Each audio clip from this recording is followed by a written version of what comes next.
Dear friends, welcome to education heaven. मैं assistant professor Anand Prakash आपके अपने यूट्यूब चैनल शिक्षा स्वर्ग में आपका स्वागत करता हूं। फ्रेंड्स, आज के इस वीडियो में हम लोग क्लास 12 का मोस्ट वीवीआई चैप्टर हिंदी का जो है वो है आपका तिरिच, उसको पढ़ेंगे। इस वीडियो में हम लोग तिरिच पाठ के सारांश को पढ़ेंगे, इसके वस्तुनिष्ठ प्रश्नों को पढ़ेंगे और उसके बाद जो इनके लेखक हैं उदय प्रकाश जी, इनके जीवनी को पढ़ेंगे। यह पाठ जो है आपके एग्ज़ाम के लिए काफ़ी इम्पोर्टेंट है। प्रत्येक साल जो है आपके बोर्ड एग्ज़ाम में इससे 4 से 5 नंबर का प्रश्न जो है जरूर पूछा जाता है। इस पाठ से आपका दीर्घ उत्तरीय प्रश्न भी पूछा जाता है, लघु उत्तरीय में भी और वस्तुनिष्ठ में भी। तो इस प्रकार से एक्सचेंज होते रहता है। कभी आपसे लॉन्ग में पूछा है 2022 में तो आपको 21 में शॉर्ट में पूछ देगा, ऑब्जेक्टिव में पूछा है तो फिर शॉर्ट में आएगा। इस प्रकार से जो है एक्सचेंज होते रहता है। फ्रेंड्स, सफलता का दरवाज़ा हमेशा खुला रहता है। सफलता का दरवाज़ा हमेशा खुला रहता है। यह तो आप पर निर्भर करता है कि आप उसे पार कर पाते हैं या नहीं। विश्वास के साथ, ईमानदारी के साथ मेहनत कीजिए, डेफिनेटली सफलता कदम चूमेगी। अच्छे मार्क्स आपको जरूर आएंगे। इसके लिए सही प्रश्नों को पढ़ना पड़ेगा, अच्छे से जो है सेशन आपको देखने पड़ेंगे और एग्ज़ाम की प्रिपरेशन करने होंगे सही मार्गदर्शन में। तो इसके लिए जुड़े रहिए हमारे साथ। तो मैं आपको आज के इस वीडियो में बताऊंगा तिरिच चैप्टर, जिसके लेखक कौन है? उदय प्रकाश। चलिए उनके बारे में जानते हैं। लेखक उदय प्रकाश, जन्म 1 जनवरी 1952 में हुआ था। कहाँ हुआ था इनका जन्म?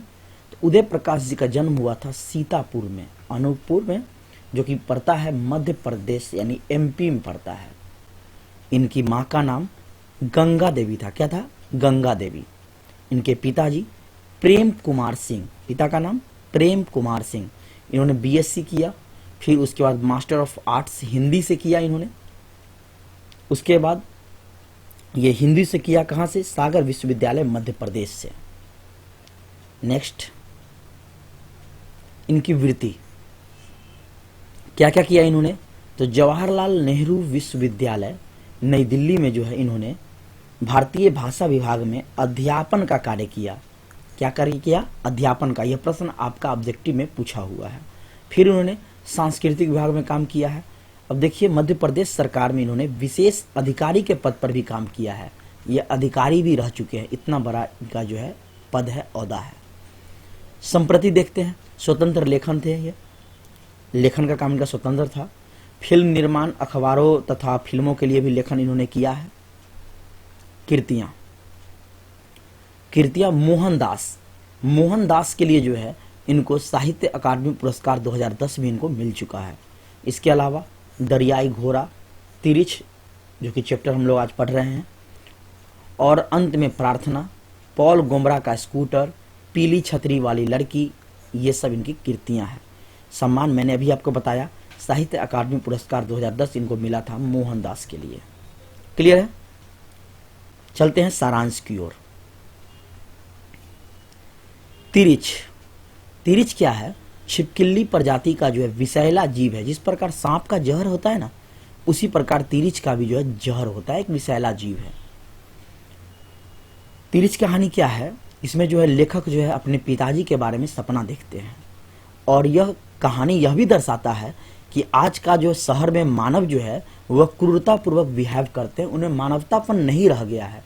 इसके लिए जो है इशारा कर रहे हैं उदय प्रकाश जी। तो देखते हैं क्या है इनका सारांश। तिरिच कहानी का केंद्रीय भाव लेखक के पिताजी से संबंधित है। किससे? इनके पिताजी से, जिसका संबंध लेखक के सपने से भी है। इसके अतिरिक्त शहर के प्रति जो जन्मजात भय होता है उसकी विवेचना भी इस कहानी में की गई है। गांव एवं शहर की जीवन शैली का इसमें तुलनात्मक अध्ययन अत्यंत सफलतापूर्वक किया गया है कि किस प्रकार गांव का रहन सहन है और शहर का रहन सहन, दोनों में क्या अंतर है। कवि ने इसको दर्शाने की कोशिश की है। गांव की सादगी तथा शहर का कृत्रिम आचरण, कृत्रिम यानी कि दिखावा, इसमें प्रतिबिंबित होता है। लेखक के पिताजी जो 55 साल के वयोवृद्ध व्यक्ति हैं, उनकी विशिष्ट जीवन शैली है। वे बोलते बहुत कम है उनके मुंह में तंबाकू रहना भी है न बोलने का कारण। घर की आर्थिक स्थिति संतोषजनक नहीं है, ठीक ठाक नहीं है। एक दिन शाम को जब वे टहलने निकले तो एक विषैला जंतु, कौन, लेखक के पिताजी जो है एक दिन शाम को टहलने निकले तो उनको एक तिरिछ जो है वह काट लेता है। उसका विष सांप की तरह जहरीला तथा प्राण घातक होता है जो जान ले ले। रात में झाड़ फूक तथा इलाज चला, रात में चला, ठीक हुए थोड़ा सा। फिर जो है दूसरे दिन सुबह जो है उन्हें शहर की कचहरी में मुकदमे की तारीख के क्रम में जाना था। घर से वे गांव के ट्रैक्टर पर ही सवार होकर निकले शहर की ओर, अपने काम की ओर। वे तिरिछ की घटना का वर्णन वहां किया कि पिछले शाम को जो है मुझे तिरिछ ने काट लिया, ऐसा उन्होंने ट्रैक्टर पर चर्चा किया। अब ट्रैक्टर पर जो है सवार उनके सहयात्री, उनके साथ जो यात्रा कर रहे थे, उस यात्री में जो है एक पंडित राम अवतार ज्योतिषी थे और उनके अलावा वैद्य भी थे, जिनको आप अभी के समय में डॉक्टर कहते हैं, तो उस समय वैद्य बोला जाता था। डॉक्टर भी थे, वैद्य भी थे। उन्होंने ट्रैक्टर रोककर उनका उपचार किया। कैसे उपचार किया? तो धतूरे की बीज को पीसकर, उबालकर, काढ़ा बनाकर उन्हें पिलाया गया। फिर वह ट्रैक्टर से उतरकर कचहरी की ओर रवाना हो गए, मतलब चल दिए। यह समाचार राम अवतार जी ने शाम में गांव आकर बताया उसके घर वालों को, आसपास, क्योंकि ऐसा ऐसा ट्रैक्टर पे हुआ था, इलाज हुआ था, वैद्य ने इलाज किया था उनका। क्योंकि लेखक के बाबूजी अभी तक घर नहीं पहुंचे थे, इसीलिए जो है राम अवतार जी जो वहां उन्होंने बखूबी बताया कि क्या क्या हुआ था। अलग स्रोतों से, यानी अलग से दूसरे लोगों से पता चला कि ट्रैक्टर से उतरते हुए उनके सिर में चक्कर आ रहा था, फीट आ रहा था उस समय, और उनका कंठ सूख रहा था। चलिए आगे का भाग देखते हैं नेक्स्ट स्लाइड में। गांव के मास्टर नंदलाल एक थे जो उनके साथ थे। उन्होंने बताया, गांव के जो एक मास्टर थे, गांव में रहते थे, नंदलाल, क्या नाम था उनका? नंदलाल। उन्होंने बताया कि उनके पिताजी जो है वे स्टेट बैंक की देशबंधु मार्ग स्थित शाखा सर्किट हाउस के निकट वाले थाना में चले गए। उक्त स्थान पर उन्हें अपराधी समझकर काफी पिटाए हुए। अब देखिए, उनके पिताजी चले गए थाना में तो वहां उनको देखभाल करनी चाहिए, लेकिन वहां उनको अपराधी समझकर जो है और पिटाई कर दी गई। इस तरह और वे लहू लुहान हो गए। अंत में वे इतवारी कॉलोनी गए। वहां उनको कहते हुए सुना गया कि मैं Ram Swarath Prasad, ex school headmaster and village head of gram Bakeli, मतलब कुछ कुछ जो है उनको तो फिट आ रहा था, वो उनके ऊपर जो है जहर काम कर रहा था। तो अब शब्द जो है कुछ भी वो बोलते जा रहे थे, जो मन में आए वो बोलते जा रहे थे। अब वहां क्या हुआ? किंतु वहां उन्हें पागल समझकर जो है छोटे बड़े लड़के ने पत्थर बरसाया। अब देखिए, लेखक कहना चाह रहे हैं कि वहां जो है जब उनके पिताजी जो कुछ कुछ बोलना शुरू किए तो लोग उनको वहां उनकी परेशानी को दूर नहीं किया, हेल्प नहीं किया। छोटे बड़े बच्चे जो है वहां, छोटे भी और बड़े भी, उन पर पत्थर बरसाना शुरू कर दिए। घिसते पीटते लगभग शाम 6 बजे सिविल लाइंस की सड़क की पटरियों पर बनी मोचियों की दुकान में से गणेशपा मोची की दुकान के अंदर चले गए। कौन? गणेश मोची के यहाँ। गणेशपा मोची उनके बगल के गांव का ही रहने वाला था। उसने उन्हें पहचाना, लेकिन कुछ ही देर में उनकी मृत्यु वहां पर हो गई।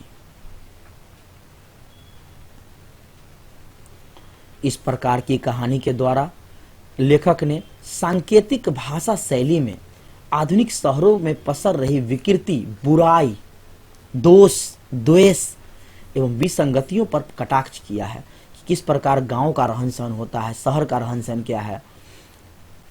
थाना गए तो वहां लोगों जो है उन पीट दिया अपराधी समझकर पुलिस वालों ने। कहीं और गए तो वहां जो है छोटे बड़े बच्चे पत्थर बरसाने लगे। ये सब उन्होंने गांव और शहर में जो है यहाँ पे तुलना करके बताया है। दूषित मानसिकता से ग्रसित शहरी जीवन शैली तिरिछ की इस तरह भयानक तथा विषैली हो गई है। वास्तविकता की तह में गए बगैर हम दरिंदगी तथा अमानवीय कृत्यों पर उतर आते हैं। लेखक का उद्देश्य इन पंक्तियों से यह स्पष्ट हो जाता है कि पिताजी को तो दर्द महसूस नहीं हो रहा होगा, क्योंकि वे अच्छी तरह पूरी तार्किकता और गहरे के साथ विश्वास करने लगे होंगे कि सब सपना है। लेखक समझ गए कि सब क्या है? सपना है, और जैसे ही वे जागेंगे सब कुछ ठीक हो जाएगा। लेखक फिर कहते हैं कि इसके पीछे पहली वजह तो यही थी कि उन्हें यह अच्छी तरह से पता था कि वे सपने के भीतर जा रहे हैं।